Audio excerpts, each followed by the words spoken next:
प्रदूषण का प्रकोप जिंदगी का दम घुटता हुआ। यह एक ऐसी समस्या है जो दिन ब दिन बढ़ती जा रही है। हमारे शहरों की हवा में जहर घुल चुका है और हम इसे हर सांस के साथ अपने अंदर ले रहे हैं। हमारी सांसों पर संकट मंडरा रहा है।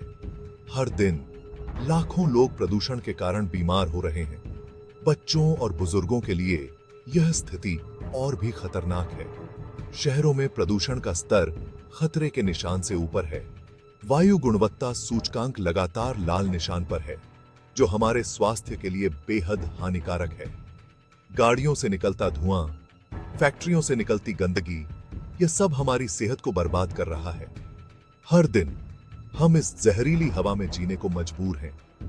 याद कीजिए भोपाल गैस त्रासदी को। वह की एक भयानक रात थी जिसने हजारों जिंदगियों को हमेशा के लिए बदल दिया। एक रात में हजारों लोग मौत के मुंह में समा गए थे। उस त्रासदी ने हमें सिखाया कि प्रदूषण कितना घातक हो सकता है। क्या हम उस भयानक रात को भूल सकते हैं? नहीं, हमें उस त्रासदी से सबक लेना चाहिए और अपने पर्यावरण को सुरक्षित रखने के लिए कदम उठाने चाहिए। प्रदूषण एक धीमा जहर है जो हमें धीरे धीरे मौत के मुंह में धकेल रहा है। हमें अब जागरूक होना होगा और प्रदूषण के खिलाफ लड़ाई लड़नी होगी। यह हमारी जिंदगी और आने वाली पीढ़ियों के लिए बेहद जरूरी है।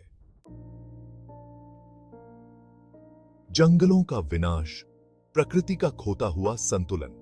जंगल धरती के फेफड़े हैं, लेकिन हम अपने फेफड़ों को ही काटते जा रहे हैं। पेड़ों की अंधाधुंध कटाई से पर्यावरण का संतुलन बिगड़ गया है। जंगलों के कटने से बारिश कम हो रही है, सूखा पड़ रहा है, धरती की उर्वरक क्षमता घट रही है। यह सब मानवता के लिए खतरे की घंटी है। अशांति का साया, मानवता पर ग्रहण। मानवता आज भी युद्ध और हिंसा के साए में जी रही है। दुनिया के कई हिस्सों में आज भी गोलियां चल रही हैं, बम फट रहे हैं, लाखों लोग बेघर हो रहे हैं, बच्चे अनाथ हो रहे हैं। इतिहास युद्धों के भयावह परिणामों का गवाह है। क्या हमने द्वितीय विश्व युद्ध से कोई सबक नहीं सीखा? क्या हम अब भी नहीं समझेंगे कि युद्ध किसी समस्या का हल नहीं है? लेकिन दोस्तों, निराश होने की जरूरत नहीं है। अंधेरे में भी उम्मीद की किरण दिखाई देती है।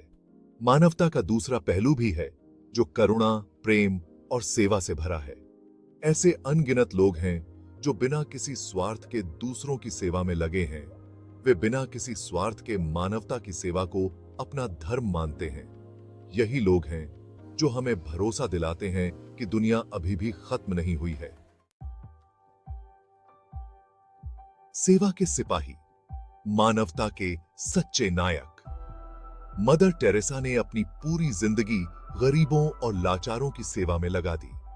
कैलाश सत्यार्थी आज भी बाल श्रम के खिलाफ संघर्ष कर रहे हैं। मेधा पाटकर ने नर्मदा बचाओ आंदोलन को नई दिशा दी। यह कुछ उदाहरण हैं। ऐसे अनगिनत लोग हैं जो बिना किसी स्वार्थ के मानवता की सेवा में लगे हैं। वे हमें प्रेरित करते हैं कि हम भी आगे आएं और एक बेहतर दुनिया बनाने में अपना योगदान दें।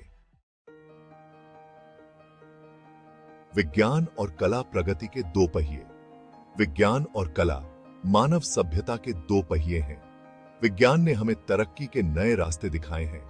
चिकित्सा, शिक्षा और संचार के क्षेत्र में क्रांति आई है। कला ने हमें जीवन जीने का सलीका सिखाया है। संगीत, चित्रकला, साहित्य, यह सब हमारे जीवन को समृद्ध बनाते हैं। विज्ञान और कला दोनों मिलकर एक बेहतर दुनिया के निर्माण में महत्वपूर्ण भूमिका निभाते हैं। एकजुटता की शक्ति, मिलकर कर सकते हैं कमाल। जब जब हम एकजुट हुए हैं, हमने असंभव को भी संभव कर दिखाया है। गांधी जी के नेतृत्व में हमने अंग्रेजों को भारत छोड़ने पर मजबूर कर दिया था। आज भी जब हम मिलकर काम करते हैं तो बड़े से बड़ा लक्ष्य भी हासिल कर सकते हैं, चाहे वह गरीबी उन्मूलन हो, शिक्षा का प्रसार हो या फिर पर्यावरण संरक्षण। इस जुट होकर हम बहुत कुछ कर सकते हैं। संस्कृति का रंगारंग मेला, विविधता में एकता। भारत विविधताओं का देश है। यहां अलग अलग धर्मों, जातियों, भाषाओं और संस्कृतियों के लोग एक साथ रहते हैं। यही हमारी पहचान है, यही हमारी ताकत है। हमें अपनी इस विविधता पर गर्व है। हमें एक दूसरे की संस्कृति का सम्मान करना चाहिए। हमें भेदभाव को भुलाकर भाईचारे के साथ रहना चाहिए। आशा का दीप जलाएं एक बेहतर कल के लिए। यह दीपक न केवल हमारे सपनों को रोशन करता है, बल्कि हमें एकजुट करता है। हमें याद दिलाता है कि हम सब मिलकर एक बदलाव ला सकते हैं। दोस्तों, अभी सब कुछ खत्म नहीं हुआ है। हम एक दूसरे का साथ देकर, एक दूसरे को प्रोत्साहित करके इस कठिन समय से बाहर निकल सकते हैं। हमें एक दूसरे की ताकत बनना है, एक दूसरे का सहारा बनना है। अभी भी समय है। हम अपने कदम पीछे खींच सकते हैं। हम अपने पर्यावरण को बचाने के लिए छोटे छोटे कदम उठा सकते हैं। हमें अपने जीवन शैली में बदलाव लाना होगा, ताकि हम आने वाली पीढ़ियों के लिए एक सुरक्षित और स्वस्थ दुनिया छोड़ सकें। हम प्रकृति का दोहन बंद करके उसका संरक्षण कर सकते हैं। पेड़ लगाकर, समुद्र तटों की सफाई करके और जंगलों की रक्षा करके हम अपने ग्रह को पुनर्जीवित कर सकते हैं। यह जिम्मेदारी है, हमारी जिम्मेदारी सितार की है कि हम अपने पर्यावरण की देखभाल करें। हम युद्ध और हिंसा को त्याग कर प्रेम और भाईचारे का रास्ता अपना सकते हैं। हमें एक दूसरे के प्रति सहानुभूति और समझदारी दिखानी होगी। हमें अपने मतभेदों को भुलाकर एक साथ मिलकर काम करना होगा। आइए हम सब मिलकर एक ऐसी दुनिया का निर्माण करें जहां शांति हो, प्रेम हो और खुशहाली हो, जहां हर व्यक्ति को समान अवसर मिले और हर किसी की आवाज सुनी जाए। हमें एक ऐसी समाज की स्थापना करनी है जहां हर कोई सुरक्षित और सम्मानित महसूस करे, जहां हर इंसान को जीने का अधिकार हो। हमें मानवाधिकारों की रक्षा करनी है और यह सुनिश्चित करना है कि हर व्यक्ति को स्वतंत्रता और गरिमा के साथ जीने का अवसर मिले।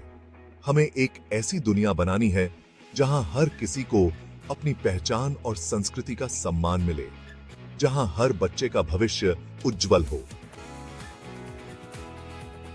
हमें अपने बच्चों को एक सुरक्षित और पोषित वातावरण प्रदान करना है, ताकि वे अपने सपनों को पूरा कर सकें। हमें उनकी शिक्षा और विकास में निवेश करना है, ताकि वे एक बेहतर कल का निर्माण कर सकें। आइए हम सब मिलकर आशा का दीप जलाएं, एक बेहतर कल के लिए। यह हमारी एकजुटता और संकल्प का प्रतीक है। हम सब मिलकर एक नई शुरुआत कर सकते हैं, एक ऐसी दुनिया का निर्माण कर सकते हैं जहां हर कोई खुशहाल और सुरक्षित